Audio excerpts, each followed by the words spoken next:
on a une grosse rivalité justement au Fofun électrique. La fédération s'appelle Battle War. Ouais. Puis le monde ne comprend pas à quoi qu'il assiste comme match. Yes, fait que là on tourne pas? Oui. Parfait, on tourne. Hey, what's up tout le monde? Bienvenue au Dopamine Podcast. Encore une fois aujourd'hui, je suis avec un de mes chums du monde de la lutte québécois. Vous allez voir, c'est impressionnant. Mais avant de commencer, je tiens à préciser que le podcast est propulsé par Shop Santé. Alors si vous voulez avoir un rabais sur le magasin en ligne, Dopamine avec 2 i pour 10%. Fait ton histoire continue là, pour vrai c'était bon, là, on a comme commencé un peu avant. Mais il n'y a pas trop. C'est ça dans le fond, c'est que le monde y croit. T'sais, moi, mon frère, on connaît un peu plus nos limites que si j'affronte n'importe qui d'autre, donc on y va. Puis on est rough dans ce qu'on fait. Mais c'est parce que c'est ton frère, tu t'en permets un peu. Au pire, si je le blesse, il va comprendre un peu parce que c'est mon frère, puis on le fait pour les bonnes raisons. C'est rien de personnel, c'est de la lutte. Ben ouais, ouais, comme je te dis, on y va pas mal plus. Mais on connaît les limites aussi, fait qu'on franchit pas trop parce qu'on sait qu'en dehors de la lutte, on a quand même une job. Malheureusement, on vit pas de ça. Pas encore. Yes, tout le monde, Kevin Gray. En ce moment, t'es quoi, 3 fois champion? En ce moment, je suis 3 fois champion, mais 5 fois champion. Alors, ok, fait ici, on a ta première ceinture. C'est la lutte, c'est vrai. C'est le champion classique que je viens de gagner il y a environ un mois. Nice. Puis là, t'as celle-là ici. Celle-là, c'est la première ceinture que j'ai gagnée en tant que Kevin Gray solo. C'est le championnat nouvelle génération à Valleyfield. La fédération est présentement fermée. Bon, okay. C'est pour ça que je dis je suis champion, mais je la compte pas vraiment parce que la fête est fermée. Fait que t'es comme le dernier champion, t'es comme closé là. Puis celle-là ici, c'est celle que tu défends vendredi, c'est ça? Ouais, ce vendredi à Sorel, c'est XW la Gen X que j'ai gagné le mois passé dans un combat d'échelle. Nice. Puis avant qu'on parle de ton parcours, qu'est-ce que je fais tout le temps sur le podcast, peux-tu juste un peu mettre en contexte quelqu'un qui connaît pas la lutte? Puis, tu sais, on le sait, c'est du entertainment. C'est scripté, même si vous faites vraiment mal. Peux-tu un peu nous dire un peu comment tu pourrais... Disons, tu es dans un taxi avec quelqu'un qui te demande « Qu'est-ce que tu fais dans la vie? Moi, je suis un lutteur. » Peux-tu s'y expliquer un peu comment ça marche? Ouais, ben... je vais commencer comme que je disais toujours à mes amis. Tu sais, justement, il y en a qui riaient beaucoup de moi parce que la lutte, c'est fake, c'est stagé, on sait déjà qui gagne d'avance.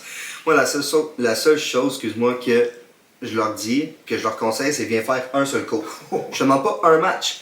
Un cours. Le cardio, c'est du intensif parce que tu peux pas. Tu manques de souffle pendant le match, tu peux pas arrêter. Tu es devant une foule, tu es en live, tu peux pas juste dire hey, donne-moi 2 minutes, faut que je respire, t'as pas le choix d'enchaîner. Fait qu'il faut que tu travailles ton cardio.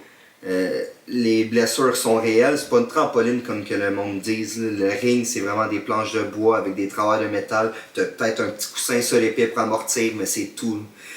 C'est vraiment un sport qui est assez rough pour le corps, assez demandant.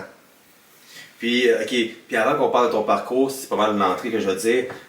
Comment tu as commencé à te dire hey, moi j'ai envie de faire de la lutte, puis comment quelqu'un de nos jours qui aime la lutte, puis qui dit hey, j'avais envie de faire un cours, ou juste d'essayer de rentrer dans ce milieu-là? Moi, dans le fond, mon père était un grand lutteur, il a une carrière de 35 ans environ. Il a affronté des gros noms tels que Macho Man. Ouais. Nice. Il a été jobé contre Macho Man, mais still, c'est ça pareil. Il est allé le faire, tu sais. Mon père a une très bonne carrière, donc je le voyais aller, puis je le savais depuis mon tout jeune âge que je voulais faire de la lutte. Dans le fond, si quelqu'un voudrait commencer, je le référerais à l'école de la IWS, qui se situe à Montréal-Nord, avec Shane Hawk, qui est un grand lutteur qui est reconnu un peu partout au Canada. C'est une des meilleures écoles de lutte. T'sais, sinon, moi, je donne des cours. Mais ça, tu t'appelles sur Bruxelles, ça? Ouais, exactement. Ouais, Sauf que là, ils ont déménagé, ils sont rendus sur... Ils sont plus sur Bruxelles, mais ils sont sur une autre rue pas loin à côté. Okay. Mais sinon, moi aussi, je donne des cours, mais moi, c'est vraiment de base. J'ai pas encore la grosse psychologie. Ça fait à peine... Ça fait 10 ans que je suis lutteur. Quand même, ouais. Mais quand même, il y en a qui ont plus d'expérience, qui se sont promenés plus que moi, comme à l'extérieur du pays, tout ça. Moi, c'est pas encore le cas. Ça a failli arriver, le char s'est pas rendu. Mais bon. Fait que je le réfère à l'école de la AWS, mais comme que je mentionnais tantôt, d'avoir un très bon cardio. Fait que là, mettons, du moment que t'es rentré dans cette école, c'est ça, t'étais allé Moi, dans le fond, j'étais allé à l'école de la ICW, qui était l'école de mon oncle. Ok. Parce que, d'un, en plus, je jouais au hockey sur glace, fait que c'était un petit peu difficile pour moi, mais j'avais une très grosse attitude qu'il fallait casser. Puis mon oncle, qui me disait que je deviendrais jamais lutteur. Il fermait la trappe, comme on dit. J'ai lâché le hockey pour ça. Finalement, c'est une bonne motivation. Puis, tu sais, je le connais pas, mais j'imagine que des fois, tu sais, moi, comme mes oncles sont même avec moi aussi. Tu sais, des fois, ils disent de quoi juste pour piquer, pour leur prouver que t'es capable. Exactement. Fait que, du moment que t'es rentré dans cette école-là, comment ça se passe au début? T'avais-tu de la misère? C'était-tu difficile? Puis, du moment que t'as commencé à ton premier combat, c'est quoi le laps de temps? Il y en a qui commencent plus rapidement justement à cause que papa est dans la lutte. Moi, j'ai voulu faire autrement, j'ai voulu terminer mes cours. J'ai fait les cours pendant environ 3 ans avant de mettre un pied dans un ring pour un combat. Puis encore là, quand j'ai commencé, je trouvais que j'étais pas encore prête. Mais une fois que t'as commencé, t'as la piqûre, puis là t'en veux toujours plus. Donc, tu lâches pas pour retourner à l'école. Ouais. Mais c'est un parcours qui est très long, qui est très difficile. Surtout moi, comme je disais, j'avais une attitude à briser parce que j'étais jeune, j'avais 15 ans. Monsieur, je suis meilleur que tout le monde, j'ai rien à apprendre. Mon attitude a été long à briser pendant que... Puis moi, l'école, de nos jours, c'est plus comme ça, mais dans le temps, avoir du temps de ring, ça se méritait. Ouais. Donc nous, on apprenait à tomber sur le terrazzo. C'était directement sur le béton, on flippait sur le béton. Puis comme que je disais, moi, j'étais meilleur que tout le monde, j'avais rien à apprendre. Pendant que tout le monde avait le privilège d'aller dans le ring, j'étais encore en train de bumper à terre. Ça a été très long. Ça, en voulant dire, c'est quand le moment que tu t'es dit, ok, peut-être faut que je change d'attitude. C'est sûr que, tu sais, comme moi, tu sais, entre mes 12, 13, 14, 15 ans, on évolue plus vite qu'à 25, 26, 27 ans. Tu sais, c'est comme si on est comme adolescent. Fait qu'à quel moment tu te dis, ok, peut-être faudrait que j'écoute plus ou que je prenne plus mon trou puis que je suive les autres? Je t'avouerais que c'est au moment où je voyais que les autres progressaient que moi je restais encore au même stade. Tu sais, j'étais encore, ça se mérite, fait que j'avais pas le droit pendant que les autres apprenaient autre chose. Moi je faisais encore la même chose. Puis à un moment donné, je voulais débloquer puis avancer comme eux autres. Tu sais, je savais que au fond de moi, tu sais, j'avais ça dans le sang, fait que je savais que j'avais pas nécessairement un meilleur potentiel que tout le monde qui était là, mais je le savais ce que je voulais, puis je savais que je voulais foncer. Donc j'avais, je pense d'après moi, une meilleure volonté. Fait que j'ai juste pilé sur mon orgueil, puis fini par... Nice. Puis est-ce que quand t'arrives là-bas, dans ta tête, t'as déjà comme l'idéologie de ton personnage, quel style tu veux être, est-ce que je suis un face, je suis un heel? Méchant et gentil pour le monde qui ne sait pas c'est quoi là. Ouais. Mais est-ce que quand t'es jeune, tu penses à ça ou toi t'es juste, hey, c'est quoi? Je veux apprendre, je veux juste comme, perfectionner ma technique pour faire un combat à la fin où t'es finir les cours ou déjà t'avais comme une idée de qui tu voulais être sur un ring? Ben, c'est sûr que pendant tes cours, tu apprends l'aspect psychologie aussi, puis ils t'apprennent à travailler de jouer un personnage pour pas que justement t'arrives dans le ring puis tu sois green, que tu sois pas, tu sais, tu savent pas t'es qui, tu sais, de te trouver une identité. Moi, quand j'étais jeune, je voyais Rey Mysterio aller. Fait que je savais que je voulais lutter masqué. Oh ouais, nice. De plus en plus que j'avançais dans les cours, que je me rapprochais de mes débuts dans un ring, je checkais les masques, tout ça. Puis quand j'ai fait mes débuts, effectivement, ça a été masqué. Oh ouais. Fait que tu sais, il y en a qui arrivent, puis tu sais que c'est juste naturel qu'ils l'ont, fait qu'ils peuvent jouer une gimmick quelconque. Mais moi, dès que j'ai pas de masque, j'y arrive pas. Ça, c'est un côté qu'il va falloir que je travaille, puis encore aujourd'hui, après 10 années, faut que je le travaille. Je suis pas capable de jouer un rôle, je suis constamment moi-même. Mets-moi un masque, je vais jouer le rôle que tu veux. C'est ça à cause de la gêne ou un masque fait en sorte que tu sais, il y a des bandes comme Slipknot que les gars disaient que sans leur masque, c'est des gars bien ordinaires, ils mettent leur masque, on va devant 100 000 personnes, puis ça tape partout, ça chante ta gueule. Est-ce que c'est un peu une gêne? Est-ce que c'est la confiance peut-être? C'est quoi tu penses? Je suis quelqu'un qui manque beaucoup de confiance en soi. Fait que c'est peut-être ça, mais il y a beaucoup de gêne aussi. T'sais, je sais que le moment que je passe les rideaux, cette gêne-là s'en va, c'est complètement un autre visage qui tombe. Mais je sais pas. Le petit step, hein? Le petit step, exact. Ouais, sûrement que maintenant, ça va t'arriver maintenant. Tu vas avoir une journée que tu filmes moins bien, t'arrives dans un gala, puis là, tu sais quoi, je m'en fous de tout, puis là, tu t'éclates, puis tu vas réaliser que hey, je suis bon quand que je suis telle personne, admettons, genre. Ouais. Mais moi, c'est ça. En étant masqué, pour répondre un petit peu à l'autre question, Ouais. tantôt je me voyais plus gentil que méchant. Ok. Mais de plus en plus, je réalise que c'est plus facile de se faire détester. Ben oui. Oui. C'est plus facile Mais- parce que gentil, il faut Ouais. que tu ailles chercher la pitié du monde, faut que le monde y croit, faut Ouais. qu'ils veulent te voir revenir. Ouais. Tandis que le méchant, t'as juste à tricher tout le long du match, puis voilà. Tu te juste à chez tout le monde, t'es que ça autour direct, à l'autre du monde. Mais est-ce qu'au Québec, le monde aime mieux les méchants, les gentils? Comment, c'est quoi la dynamique? Ça change-tu de comme région en région, disons? Ben, tu sais, je t'avouerais que c'est pas mal semblable. Le monde, ils choisissent leur personne. Il y en a un que je t'avouerais que c'est un des plus grands fans de lutte au Québec. S'il peut être à 3 shows en même temps, il va le faire. Mais tu sais, pour de vrai, des fois, je le vois, je lutte le vendredi, samedi, dimanche, puis je le vois le vendredi, samedi, ouais, dimanche. il aime vraiment Des ça. fois, tu sais, des fois, je lutte au Saguenay, comme j'ai Québec, je lutte partout, puis il est là à tous les shows, il en manque pas un. Mais lui, que je sois gentil ou méchant, il prend pour moi.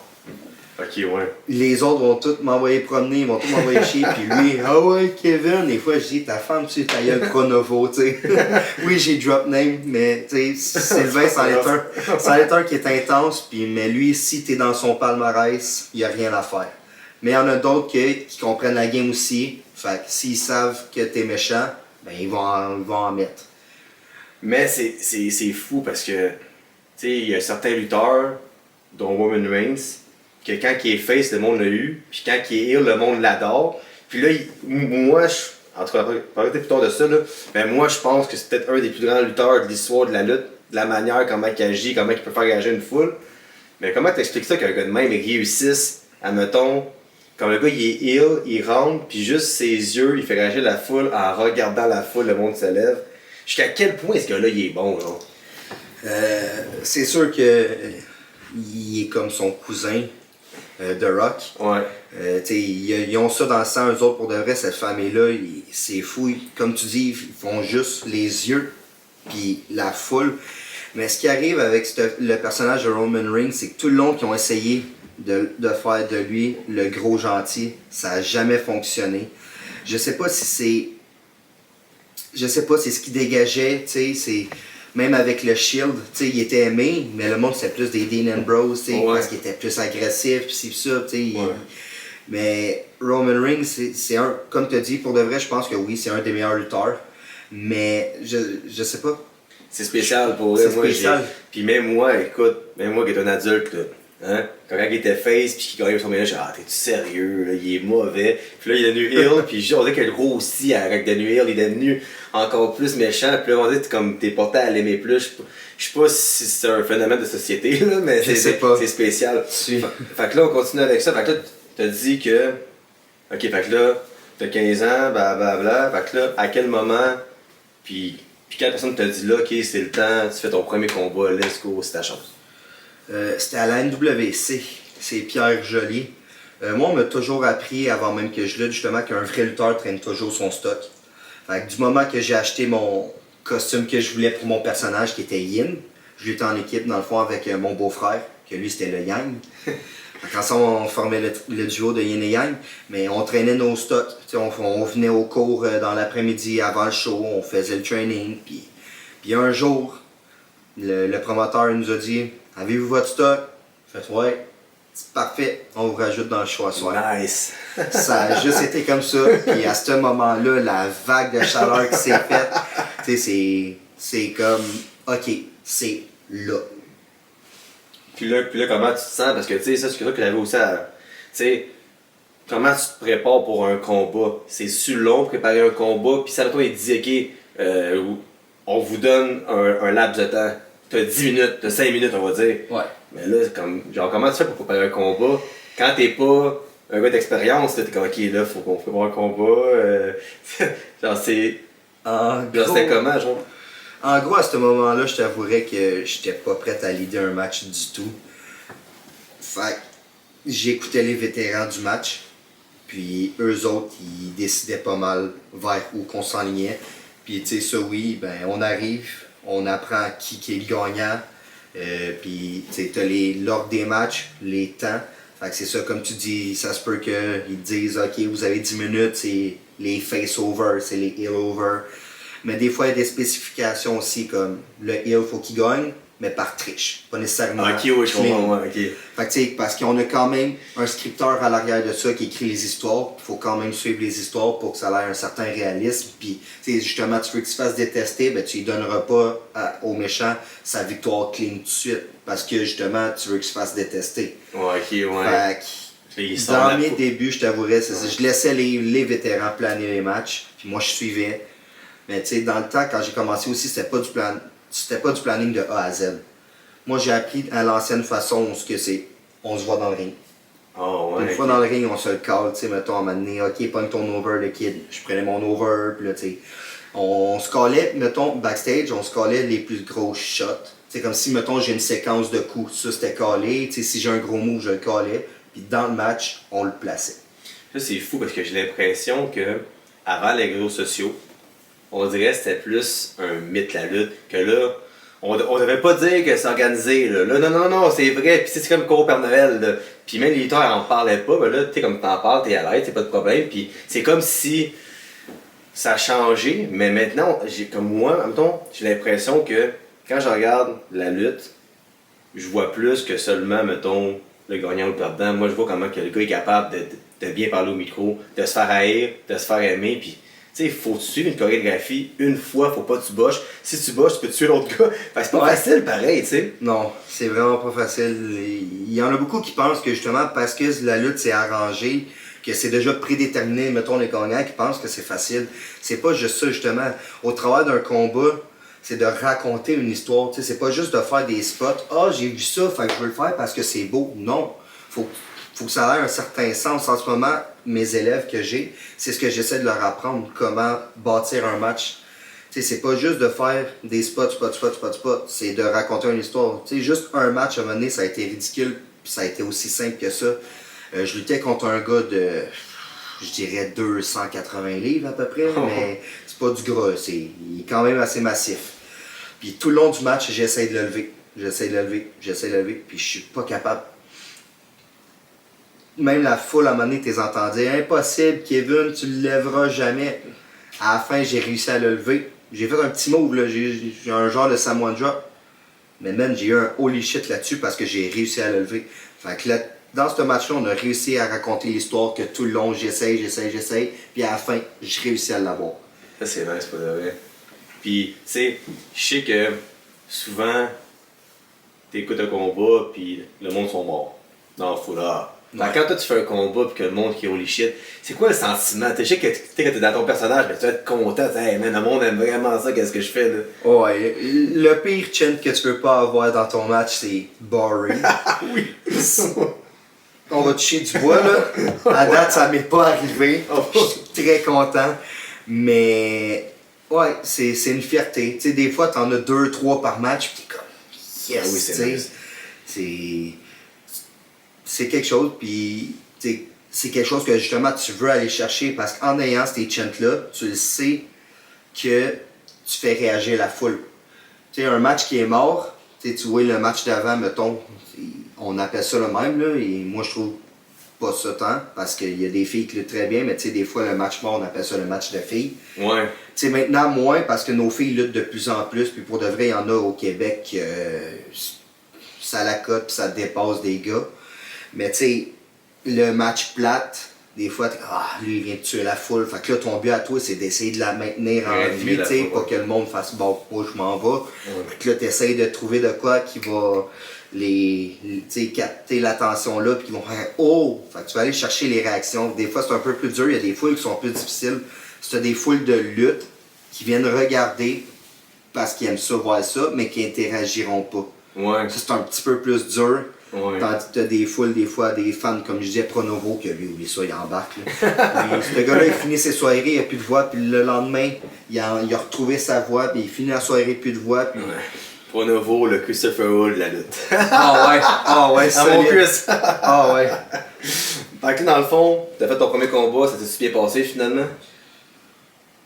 Dans les circonstances, disons là. Dans les circonstances, je te dirais oui. Ah ouais, ok. Quand je le regarde aujourd'hui, non. C'était dégueulasse. Mais là, de ce moment-là, okay, fait que là, t'as fait ton premier combat, puis c'est quoi la suite? Est-ce que tu en as fait plusieurs?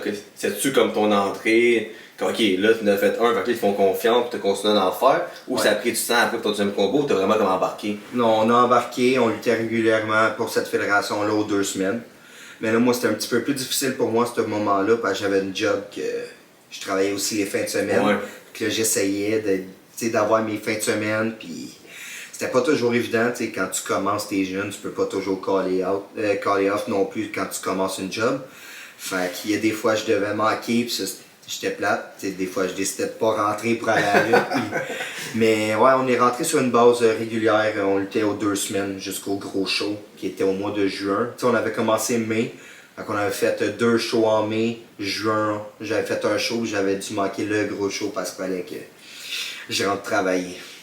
Ah, c'est l'affaire, hein? C'est pas tant payant au Québec tant que tu perces.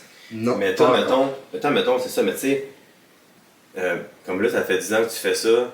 Est-ce que toi, c'est encore un loisir ou dans ta tête, tu te dis tout le temps, hey, j'étais à un combat, que n'importe quel scripteur, n'importe quelle fédération plus élevée me voit.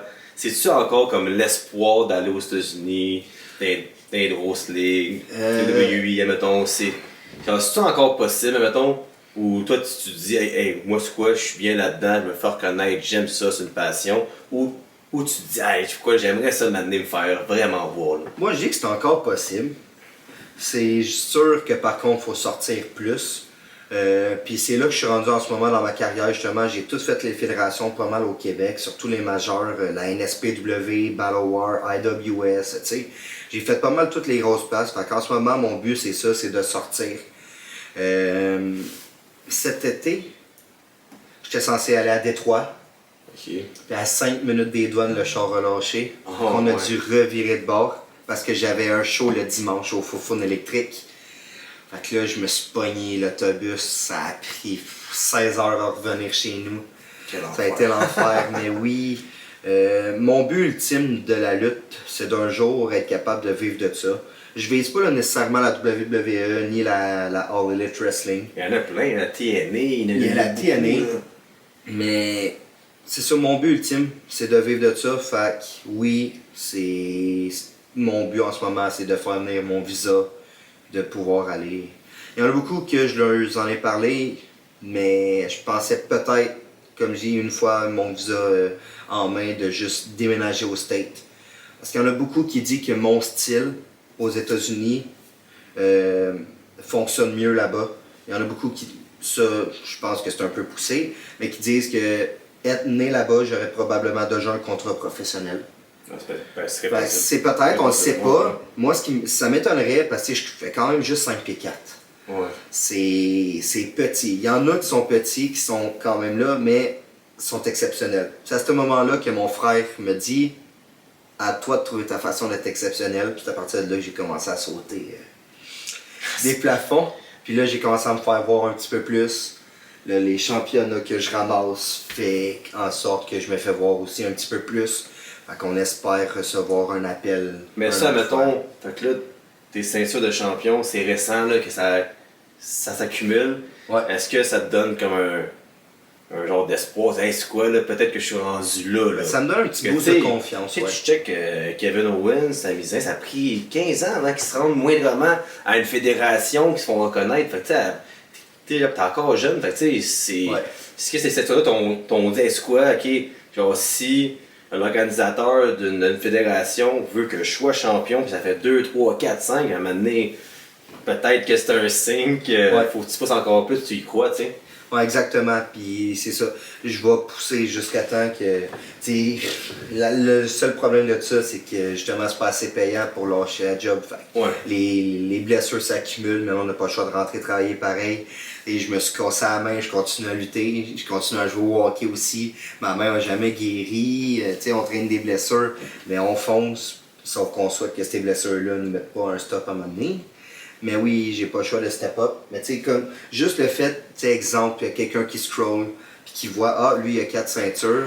Tu sais, en quelque part, si t'es champion de 4 places différentes, c'est pas parce que t'es un nobody. Tu sais, en quelque part, c'est parce que t'as une bonne valeur. Ben, tu sais, moi, je vois ça comme ça. Parce que une ceinture, je vois pas ça. Je vois ça comme un accomplissement.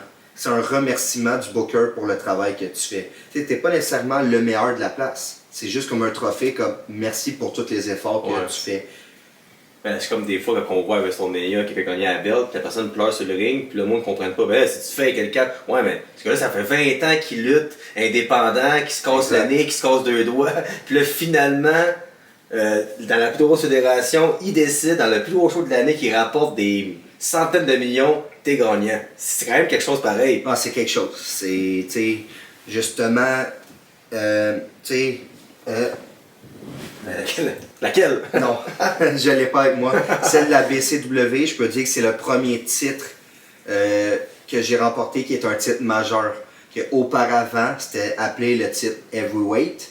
Ouais. Mais maintenant, il n'y a plus de Heavyweight vraiment. Okay. Tu as le championnat, exemple, là je vais nommer NWC. NWC, tu as le championnat NWC qui est comme la Heavyweight. Tu as ensuite la classe ouverte qui est considérée, mettons, intercontinentale, la Cruiserweight, ouais. C'est la mineure. Puis après ça, tu as les tag belts, tu as la belt féminine. Puis BCW, c'est la première ceinture majeure que j'ai gagnée de ma carrière puis que j'ai gardée. La NWC, je l'ai déjà eu à 2 reprises, mais je l'ai perdu dans la soirée même. Ouais. C'est un gros story qu'on travaille. Un genre de money de bank, là? Genre... Ça a été ça. Oh, ouais, ok. Dans le fond,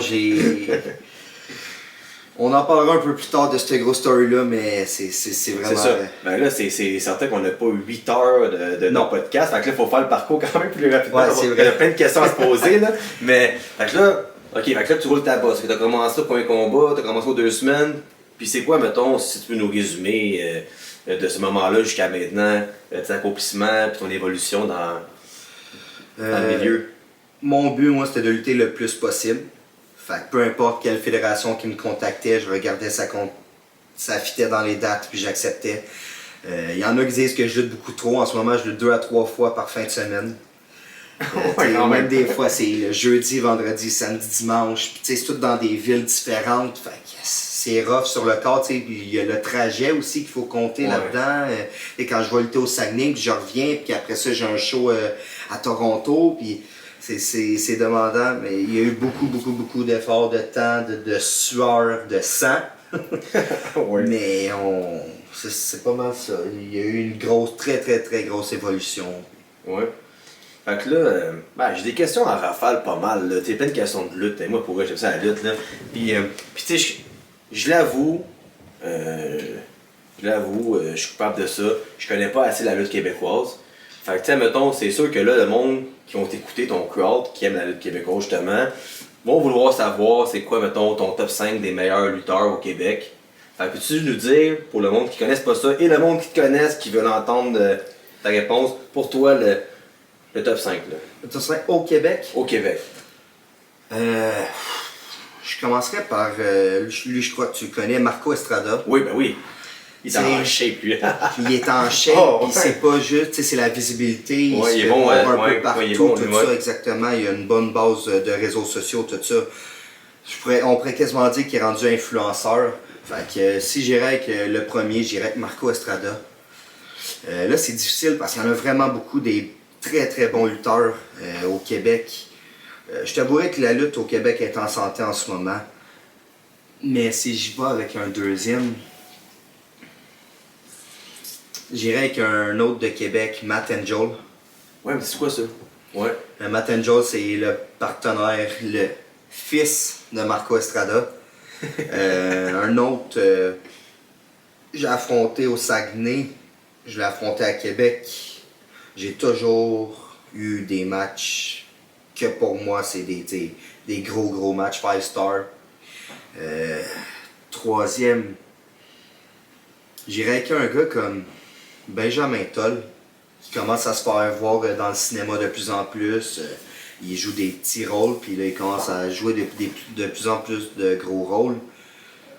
Là, j'irais avec un gars qui a eu un très bon parcours, qui est toujours resté humble. J'irais avec un gars comme Sexy Eddie. Je pense que je l'ai vu, lui.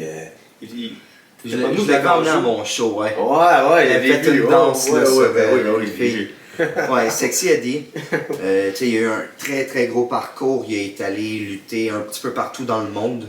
Puis, tu as une discussion avec, puis jamais qu'il va te rabaisser. Toujours sais, j'y ai même dit récemment que j'avais hâte de lutter contre un jour ou d'avoir la chance de travailler avec. Il m'a dit, ah, tu manques rien. Dude, t'as lutté partout dans le monde, pis t'es comme, bah, non, les accomplissements que t'as faits, ça compte, t'sais, oui, tu vieillis, t'es plus le jeune que t'étais, mais still que t'es encore un des tops. Puis si j'irais avec le cinquième, il y en a beaucoup que je mettrais avec Seco, tu sais, je mettrais des Kevin Blanchard, des Travis Toxic, des Mitch Thompson, Leon Saver. J'irais pas mal avec ces gars-là. J'ai vu un gars m'amener au podcast sans exclusion de Kevin et Raphaël, c'est pas Zach Patterson? Zach Patterson, lui, ouais. il est bon, tu l'aimes ou? C'est un bon lutteur. Là, je m'en fous de le mentionner, c'est l'attitude. Ok. C'est ça, c'est l'attitude. C'est correct. C'est une attitude qui n'est pas appréciée de tout le monde. Puis c'est normal, le gars, son rêve, c'est de vivre de ça. T'sais, il a un bon. Justement, il est en shape, il a un bon potentiel, tout ça. On y souhaite tout de signer à eux. Sac son camp, mais. Non, mais tu sais, c'est ça, j'ai aucun problème avec. C'est juste que le gars, il voit la lutte autrement que nous. Il y a une vision différente. T'sais, nous autres, on fait ça justement parce qu'on aime ça et qu'on veut, mais lui, il voit ça comme un travail. Puis tu sais, c'est correct, c'est pas une mauvaise chose. Le gars, il veut signer un contrat professionnel, puis je le comprends, puis il fonce. Mais tu sais, des fois, c'est juste pas toujours vu de bonne façon. Ouais, ok. Toi, dans le fond, ton inspiration, c'est ton père, j'imagine, c'est sûr, là. Mais comme quand t'as grandi, mis à part Rey Mysterio, c'est qui tes lutteurs que. Mon lutteur favori de tous les temps, je t'avouerais, c'est Eddie Guerrero. T'es malade. Il était écœurant, il était charismatique, il était technique, il pouvait te faire du high flyer, il pouvait faire du brawl, il pouvait faire ce que tu veux. Il était juste awesome. Puis si on irait plus aujourd'hui, on se le cachera pas, tout le monde le sait, c'est Will Ospreay, qui est selon moi le meilleur lutteur au monde présentement. Lui, dans l'autre fédération, c'est ça, hein? À la All Elite Wrestling. All Elite Wrestling, Lui, il veut rien savoir de la E. Oh non, il veut rien savoir. Ils ont déjà eu des communications à plusieurs reprises, puis il veut rien savoir. Puis c'est quoi la raison qu'il veut rien savoir? C'est avec le système implanté par McMahon dans le temps? Tu sais, maintenant, Triple H, c'est rendu qui gère. Ça commence quand même à changer. Il y a des anciens qui reviennent, et vice-versa. Moi, je trouve que l'attitude des Raw est en train de revenir tranquillement, pas vite. Mais c'est le fait qu'Ospreay a une vision différente de la lutte. Il veut changer la lutte. Amener. Ben, de ce que j'avais entendu dire, en même temps, on lit des articles, c'est pas toujours ça non plus. Là. Ouais. Mais ouais, il veut emmener la lutte à sa façon, changer la lutte. Puis pour l'instant, à AEW, ça marche juste très bien pour lui. Ouais. Puis... C'est quoi ton meilleur WrestleMania moment? Ça, c'est une bonne pareille, ça. Ah ouais, elle est très bonne. Tu sais, je peux pas me baser sur aujourd'hui parce que, ouais, je suis lutteur, mais je regarde zéro lutte. Oh, pour de vrai? Je regarde aucune lutte. Puis ça, c'est quelque chose qu'on m'a conseillé. Scott Parker, qui a lutté pour la WWE, puis qui est aujourd'hui à la All Elite Wrestling, c'est un des conseils qu'il m'avait donné de regarder au moins un match par jour de fédérations différentes, mettons, tu sais. Puis je le fais pas. Faudrait que je le fasse. Mais si je remonte dans le temps, je te dirais le combat Michael contre Taker. Ah, c'est malade, ça, ouais. Ou, non, c'est pas vrai. Le combat Michael contre Ric Flair. Les émotions étaient là, je trouve que... Ouais, quelqu'un comme, Shawn Michaels, il pite, après ça, il dit, t'es ma batte, parce que, tu sais, ça fait une... Ouais, on tient ça. Moi, lui, j'ai aimé... Juste avant du super kick, il dit « I'm sorry, I love you ». Boom! Ben, moi, un que je me souviens, c'est, je pense en 2015, je ne sais plus c'est lequel, sur le 35 en tout cas, c'est quand que Rollins, il cash out, puis qu'il se met à courir au Levi's Stadium, mais il court longtemps, là. Tu le vois arriver, puis il court... Puis juste ce moment, il a tellement bien fait quand il est arrivé, son personnage. Quand tu me demandes, c'est comme mon moment préféré, mais c'est lui qui me vient en tête tout le temps. Je sais pas si c'est mon meilleur moment ou le meilleur moment pour bien du monde, mais pour moi, quand tu me demandes ça, mettons, la première chose que je vois, c'est ça. Genre. C'est vrai que ça a été un très bon moment, puis c'était... Le monde s'en doutait un peu, mais pas totalement. Ouais. Ça a créé vraiment une grosse... La réaction était là du moment que ça tournait parti. Puis... Ouais. Toi, dans le fond... Aimes-tu mieux être face ou heel?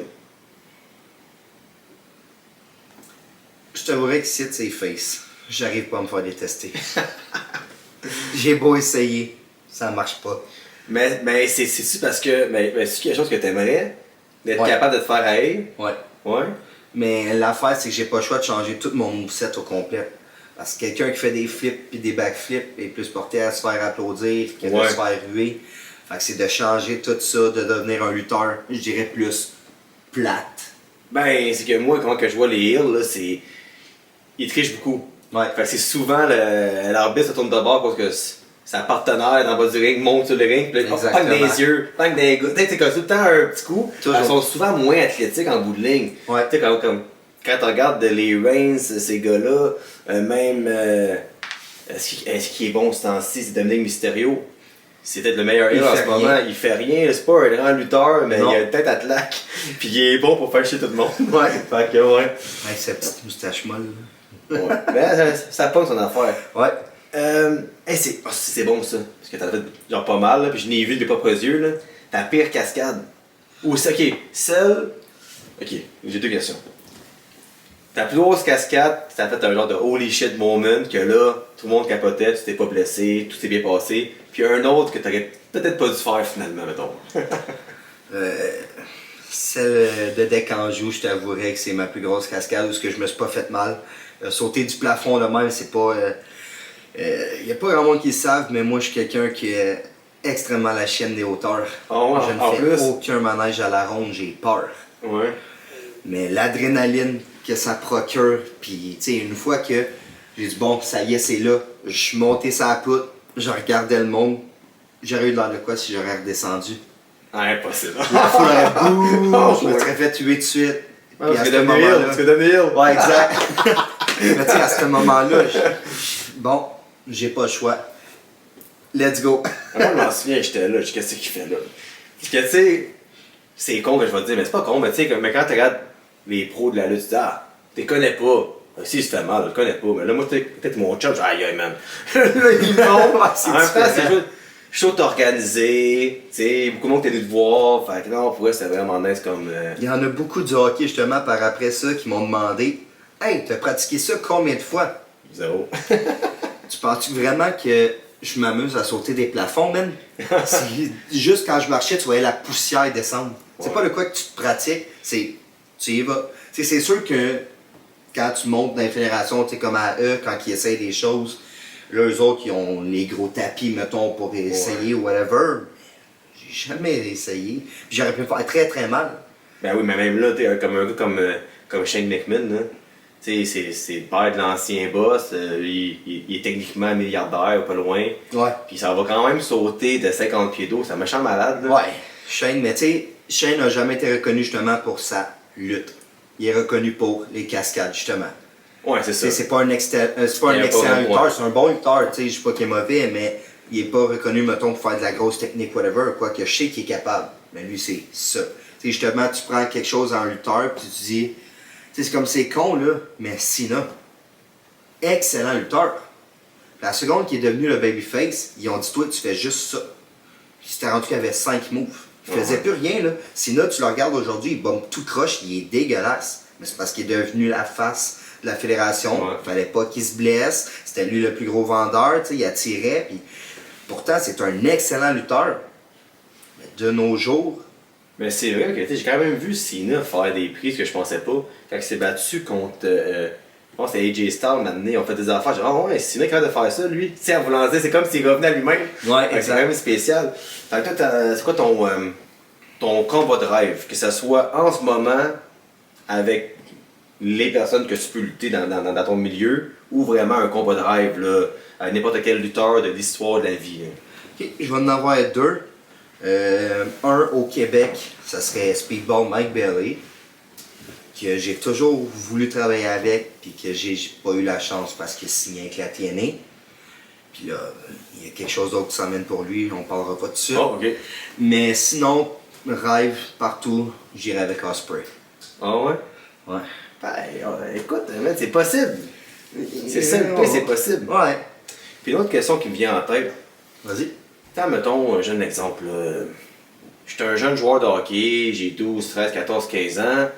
C'est habituellement, t'es Pee-Wee de A, Bantam de A, Midget de A, 3A, à moins d'exceptions des gars des fois qui. Mais vous, dans dans la lutte québécoise, est-ce que c'est comme une loterie quasiment, que tu sais, tu te bats, tu te bats, tu te bats, tu te bats, tu te donnes, puis là, c'est comme, comment mettons, qu'un Kevin Owens a réussi à sortir du Québec, ou comment que des gars qui sont réellement bons, ils restent dans le Québec, comment que toi, après 10 ans, t'as pas été, c'est quoi le facteur, je veux dire, comme, c'est quoi les chances de sortir, puis c'est comme, c'est quoi t'espères, c'est ça, mettons, on dit ça, des producteurs la E qui descendent, puis que là, ils vont voir, par hasard, t'es là ce jour-là, ils aiment ton vibe, ils te parlent, ok, mais viens nous voir, tu sais. C'est, comment ça marche pour de vrai? C'est un petit peu touché pour de vrai. Il faut être dans des places où justement il y a des recruteurs qui viennent et qui voient, puis pour ça, il faut que tu te démarques, mettons. Tu sais, comme moi en ce moment au Québec, j'ai pas mal tout accompli. Là, je te parle pas d'être devenu champion dans toutes les fédérations, mais j'ai fait pas mal le tour des places, tout. Fait que ça serait de sortir. Mais des fois, c'est pas tous les promoteurs qui se promènent et qui regardent la lutte de partout. Fait que des fois, tu peux être chanceux qu'il y en ait un, mettons, t'as affronté quelqu'un puis qu'il aille communiquer à un tel, puis whatever. Sinon, c'est d'envoyer ton CV de lutte à des promotions. Comme exemple, moi, un de mes buts en ce moment, c'est d'aller à C4 qui est à Ottawa. Fait que ça serait d'envoyer un CV, dire mon parcours un peu de lutte, d'envoyer un de mes meilleurs matchs pour qu'il puisse voir ce que je suis capable de faire. Puis lui il est rendu là, ok, ben regarde, on a un show telle date, si t'es dispo, on peut t'essayer, mettons, pour un tryout qui serait un dark match, le match avant le show principal, mettons, tu sais. Puis sinon, tu sais, j'ai eu la chance de travailler dans le ring de la TNA à l'auditorium de Verton, il y a pas très longtemps. Fait que, tu sais, il y avait du monde qui regardait, qui spottait, c'est sûr. Rendu là, ça peut ouvrir des portes. Sinon, des fois, c'est de faire des séminaires. Tu sais, j'ai un de mes amis, William Maltais, qui est juste arbitre. Mais ce gars-là, il voit des séminaires à Philadelphie, ben, il prend son char, puis il roule jusqu'à Philadelphie, puis il va suivre les séminaires. Des fois, quand tu parles de ça avec le gars qui donne le cours, puis ok, tu viens de chauffer, genre, exemple, 13 heures pour venir à un cours, que tu te payes encore. Dis, man, t'es motivé, tu sais, ils voient que tu veux. Puis, tu sais, moi, dans pas long, je devrais aller suivre un séminaire de Gabe Sapolsky. Je sais pas si j'ai bien dit son nom, mais ça, c'en est un qui peut te donner la chance de travailler pour la WWE. Tu sais, s'il voit que tu as une bonne éthique de travail, tout ça, tu suis son cours, puis il voit que tu as de l'allure, mais lui peut te donner un passe-passe si on veut. Puis la prochaine fois que la WWE vient, mettons Montréal, Toronto, ben ça te donne la chance de travailler sur le show, que ce soit en tant que sécurité, mettons un infirmier, des trucs du genre qui va pas nécessairement passer devant la télé. Mais t'es là pareil, tu sais, exemple dans la boîte. Là. Puis, est-ce que tu sens des fois un genre, je sais pas si c'est ça le mot, mais c'est pareil, un genre d'injustice des fois, que t'as, mettons, tu dis, le fils de tel, ou mettons, tu sais, mettons, tu sais, comme je donne l'exemple, Kurt Angle, tu sais, je donne l'exemple.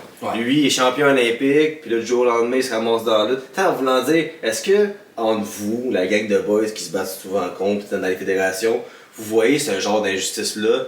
Puis c'est possible au Québec d'avoir quelqu'un qui arrive out of nowhere, puis qui se fait vraiment aimer par toutes les fédérations, mais il est pas si bon que ça, puis ça fait chier tout le monde. Est-ce que ça arrive, ces affaires-là? Ouais.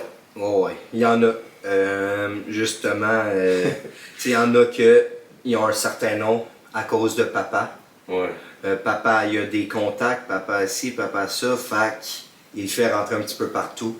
T'sais, le lutteur n'est pas nécessairement meilleur que nous, ou ça se peut qu'il travaille plus aussi, mais il n'a pas nécessairement besoin d'être meilleur, mais grâce à papa. Des fois, c'est pas nécessairement papa, ça peut être un oncle ou whatever, un contact que tu as qui fait que il y en a que justement leurs parents, le fait qu'ils aient travaillé pour certaines places, ben, ça l'ouvre des portes. Mettons, le gars, ça fait 2 ans qu'il lutte, pouf, il y a un essai là. Pouf, il y a un essai là. Ah, là, tu le vois lutter là-bas. Mais comme tu dis, moi, man, ça fait 8 ans que je me pitch partout, que je fais tout, que je suis un des top face à Montréal, puis j'ai jamais été contacté. Fait que, ouais, des fois, je pourrais dire, c'est une petite jalousie qui embarque. Y a-tu des moments que tu t'es dit, hey, c'est quoi, c'est pas pour moi la lutte, m'amener après 5, 6, 7 ans, je me bats, puis personne me voit, ça n'a pas de bon sens. Puis là, tu t'es blessé, t'as rien chez vous, t'as mal au dos. Puis là, tu te dis, c'est quoi, je t'ai écœuré, ou t'as comme tout le temps eu le mindset de dire, c'est quoi, c'est pas grave. Je me lève demain, je recommence, c'est ça que j'aime faire, c'est ça mon but dans la vie, puis mon rêve il est dans le corps. T'as-tu déjà eu des doutes par rapport à. Je t'avouerais que oui. La pandémie a fait de mal à beaucoup de personnes, puis je t'avouerais que quand la lutte a recommencé tranquillement après la pandémie, je pensais arrêter. C'est à ce moment-là justement que j'ai eu la discussion avec mon frère, puis que j'ai demandé, je disais, j'ai-tu vraiment envie de continuer à me tuer le corps pour 50$? Ouais. Il y a des places que je gagne plus, il y a des places que je gagne moins, sauf que c'est rien là, quand tu y penses, là, 50$, là, si je me blesse, ça paye le gaz, ou mettons la moitié du gaz. Mais tu sais, exemple, tu te casses un bras, tu peux pas rentrer travailler, le 50$, il est vite parti. Là. Comme tu as dit, il est parti dans le gaz, il a fallu que tu manges, il y a d'autres choses. Fait que je pensais juste arrêter, puis je disais à mon frère, je sais que je percerai jamais. Il me disait pourquoi? La grandeur. C'est là, comme je disais tantôt, qu'il me disait à toi de trouver ta façon d'être exceptionnel. Puis là, je me suis mis à sauter, puis blablabla. Ben écoute, c'est ça qu'il y a des fédérations qui s'en foutent de ta grandeur, finalement, en voulant dire. Fait que là, ça fait déjà 50 minutes qu'on se parle, ça va vraiment vite, c'est l'enfer pour de vrai. Fait que tu sais, comme là, t'étais ta vraie personne pendant 50 minutes. Là, si tu veux nous dire qu'est-ce qui s'en vient pour toi dans les prochains jours, parce que là, tu te bats vendredi, samedi, dimanche, je pense. Puis là, moi, je sors ça. Je pile cette fois-ci, là, je sors ça demain. Fait que là, je fais le montage pendant la nuit ou le matin, puis on sort ça demain. Alors, toi, ce vendredi, tu vas te battre. Ma première défense de titre, le Gen X, à la XZW à Sorel, le bar 5-25. J'affronte Texas Junior, un autre prodige de la lutte québécoise. Un jeune, il a peut-être, je sais même pas s'il a 22 ans encore, pour de vrai, un excellent lutteur. Fait que je vais défendre mon titre contre lui. On va tout faire pour garder le championnat. Yes. Samedi, j'étais à la NCW contre Kevin Beru, un règlement de compte. Parce qu'au dernier show, j'étais de la NCW, j'étais censé être dans un combat pour aspirant numéro 1 pour une nouvelle ceinture, qui est le championnat 1000 îles. Puis durant mon entrée, il m'a attaqué puis a pris ma place dans le combat. Fait que là, on règle ça. Puis dimanche, c'est au Foufoune électrique que ça se passe pour Battle War. Règlement de compte une fois de plus contre mon frère Jason Gray. Ça va être violent. Ouais. Puis si tu veux voir encore quelque chose de plus violent, si t'aimes le sang, si t'aimes le hardcore, puis si t'aimes la bonne lutte, le 21 décembre au 71 11 avenue des Érables à Montréal, la NWC vous propose le gala Décembre Noir. Dans la finale, Jason Gray, Kevin Gray pour le championnat NWC dans un death match. Ça veut dire que lui qui perd, il s'en va de la fédération. Ouais, il y a ça aussi. Dans le fond, ça c'est l'enjeu du match aussi. Le gagnant ramasse la ceinture, puis le perdant quitte la fédération à tout jamais. C'est rough pareil. C'est rough pareil. Fait pour vrai, merci d'être venu. Puis, plaisir, merci à toi. Je sais pas si tu as fait des podcasts avant. Fait le monde qui te connaisse au travail du Québec, vous pouvez découvrir Kevin sur un autre angle. Pour le reste, je suis vraiment content. C'est vrai que j'ai rencontré au deck en joue. On a joué au hockey ensemble, sûrement m'amener. Ou contre. Souvent contre, je pense. Je pense plus contre. Ouais, plus contre. Je pense que plus par le billet de Kim. Oui, Kim, voyons, salut Kim. Ouais. Fait que yes, merci beaucoup. Fait que si vous voulez vous abonner à sa page Instagram, c'est Tornado Kevin Gray. Ou sur Facebook, Kevin Gray seulement. Moi, évidemment, Coach Phil avec 2i, c'est mon compte perso. Sur Instagram, sinon le Dopamine Podcast, Dopamine Fitness, qui est mon entreprise de fitness. Si vous voulez vous abonner à ma chaîne YouTube, ça me ferait plaisir, ça coûte rien. Je vous conseille fortement. Et pour moi, ça m'aide beaucoup à avancer dans mes projets. Alors tout le monde, merci beaucoup. À une prochaine. Yes.